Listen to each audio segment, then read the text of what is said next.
Hey everyone, welcome back to commerce की नगरी। Commerce की नगरी का चैनल और प्लेटफॉर्म है जहाँ आपको मिलता है complete solution of accountancy chapter wise.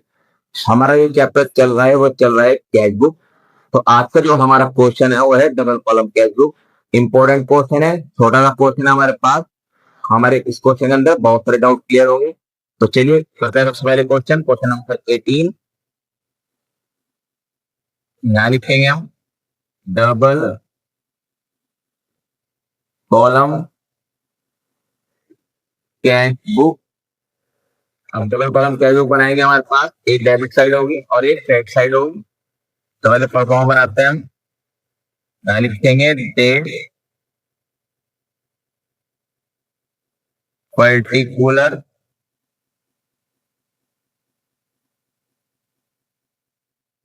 Voucher number ledger folio cash and bank. उसके बाद क्रेडिट साइड डेट पर्टिकुलर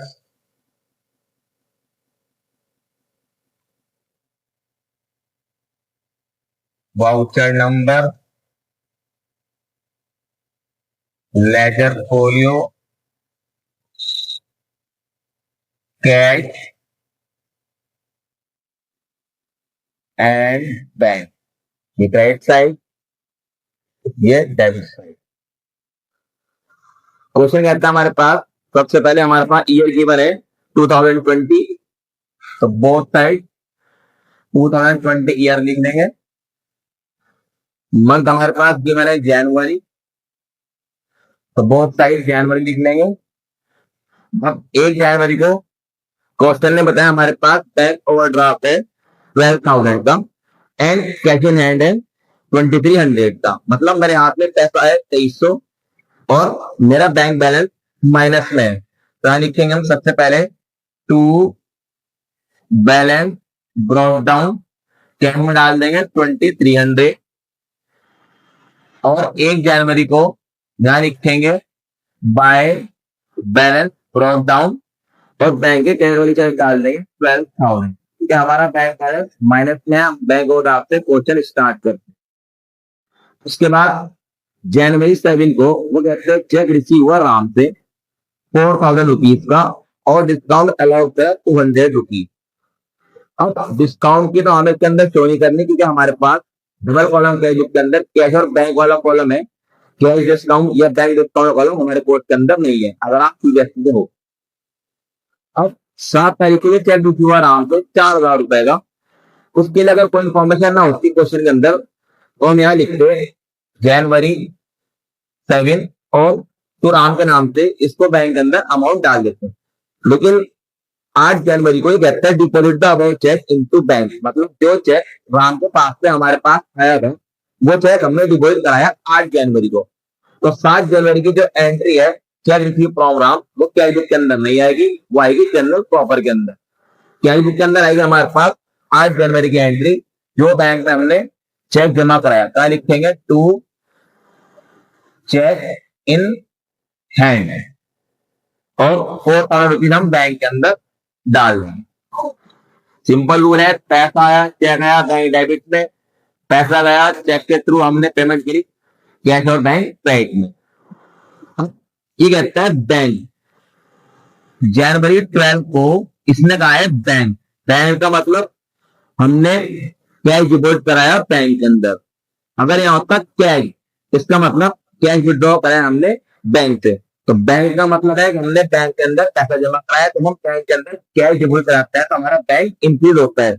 तो हमने 200 रुपीज बैंक से कराए तो बैंक के अंदर अमाउंट डालेंगे तो हमारा बैंक इंक्रीज हो जाएगा। लिखेंगे सी और यहाँ पे लिखेंगे टू कैश अकाउंट। उसके बाद ये काउंटर एंट्री बनेगी। तो जनवरी 12 की एंट्री हमारे पास बोथ साइड होगी। 200 अमाउंट डाल देंगे हम कैश के अंदर क्योंकि हमने बैंक के अंदर कैश डिपॉजिट कराया तो हमारा बैंक इंक्रीज होगा तो कैश डिक्रीज होगा। और यहाँ लिखेंगे हम बाय बैंक अकाउंट और अलग लिखेंगे सी। उसके बाद 15 जैन को कहता है receive a money order from Gopal. Gopal से मनी ऑर्डर आया। मनी ऑर्डर क्या है? देखो आज के टाइम में हमारा मनी ऑर्डर नहीं होता, ये पहले चेक की तरह होता है। तो मनी ऑर्डर मतलब है जब हम किसी को कोई भी पैसा भेजते हैं या हम रिसीव करते हैं तो पेपर की फॉर्म में हमारे पास एक ऑर्डर आता है जब मनी ऑर्डर बोलते हैं। एक चेक की तरह समझ चलो आप इसे कि हमारे पास चेक आया, तो मनी ऑर्डर आया हमारे पास गोपाल से। तो यहाँ लिखेंगे जनवरी 15 के अंदर टू गोपाल भी लिख सकते हैं और टू मनी ऑर्डर भी लिख सकते हैं। तो गोपाल से मनी ऑर्डर आया हमारे पास 500 रुपीज का, तो हमारा कैश इंक्रीज हो गया। इसे हम मनी ऑर्डर भी लिख सकते हैं। 16 जैन को कहता है money withdrawn from bank for office use. 300 rupees हमने विड्रॉ करे, यानी 300 रुपए कैश विड्रॉ करा हमने बैंक से। तो जब हम कैश विड्रॉ करते हैं बैंक से तो हमारा कैश इंक्रीज होता है। तो यहाँ लिखेंगे जैन 16 टू बैंक अकाउंट और अमाउंट डाल देंगे 300 कैश के अंदर, क्योंकि हमने मनी विड्रॉल करी, कैश विड्रॉल करा बैंक से ऑफिस यूज के लिए, तो हमारा कैश इंक्रीज हो जाएगा। और एलएफ में लिखेंगे सी। जब हमने जनवरी 16 में कैश विड्रॉल करा बैंक से तो हमारा बैंक डिक्रीज हो जाएगा। 300 रुपीज बैंक में डाल देंगे, एलएफ में लिखेंगे सी और यहाँ लिखेंगे बाय कैश अकाउंट। ठीक है, मतलब काउंटर एंट्री कब होगी? जब हमारे पास कोई भी ट्रांजेक्शन करते हैं बोथ साइड कैश और बैंक में पड़ता है तो हमारे काउंटर एंट्री होती है। काउंटर एंट्री हमारे पास कोई कंडीशन के अंदर होगी जब हम कैश विड्रॉल करेंगे या कैश डिपॉजिट करेंगे। ये इन दोनों एंट्री का इफेक्ट हमारे पास कैश और बैंक में पड़ता है। उसके बाद 18 जनवरी को कहता है बैंक चार्जेस। बैंक चार्जेस है तो लिखेंगे by bank charges account. Bank charges है हमारे पास 20 रुपीज के, तो 20 हम बैंक के अंदर डाल के हमारा बैंक कम हो जाएगा। जनवरी 20 में कहता है हमारे पास इंटरेस्ट ऑन बैंक ओवरड्राफ्ट, यानी जो हमारे पास बैंक ओवरड्राफ्ट है, जो हमारा बैंक बैलेंस माइनस में जा रहा है, इंटरेस्ट चार्ज किया बैंक ने 1000 रुपीज। तो 1000 रुपीज हमारा बैंक कम हो जाएगा, बैंक के अंदर डाल देंगे और लिखेंगे bye interest on bank overdraft. इसके साथ ही हमारे पास सारी ट्रांजेक्शन, सारी जितनी बैंक है वो कंप्लीट हो गए। वो मिला टोटल करते हैं। सबसे पहले हम कैश का टोटल कर लेते हैं। कैश का डेबिट साइड ऑलवेज हमारे पास ज्यादा आता है, तो अभी हम क्या करेंगे, कैश को ऐड कर लेंगे। तो कैश को ऐड करके आ जाएगा हमारे पास 23 प्लस 5 और 3100। अब 3100 हम बोथ साइड लिखेंगे। 3100 में उस 200 को माइनस कर देंगे। और जनवरी 20 की लास्ट ट्रांजेक्शन है, लेकिन जनवरी होता है हमारे पास 31 का महीना होता है, तो हम यहाँ लिखेंगे Jain 31 by balance carried down. Opening balance brought down, closing balance carried down. कितना कैरेट डाउन करा? 3100 है, 200 माइनस करेंगे तो आ जाएगा 2900। अब हम बैंक को बंद करते हैं। हमारे पास बैंक में जो ऐड करके आएगा, मेरे पास बैंक की क्रेडिट साइड ज्यादा है और डेबिट साइड कम है। यहाँ तो हमारे पास ट्रांजेक्शन कम थी, इसलिए हमें इजीली पता लगेगा बैंक की क्रेडिट साइड ज्यादा है। लेकिन अगर क्वेश्चन अंदर ट्रांजेक्शन ज्यादा होगी तो आपको बोथ साइड को प्लस करके देखना पड़ेगा। तो जो साइड ज्यादा है दोनों अमाउंट वही लिखी जाएगी। तो हमारे पास क्रेडिट साइड ज्यादा है तो क्रेडिट की अमाउंट दोनों साइड लिखी जाएगी।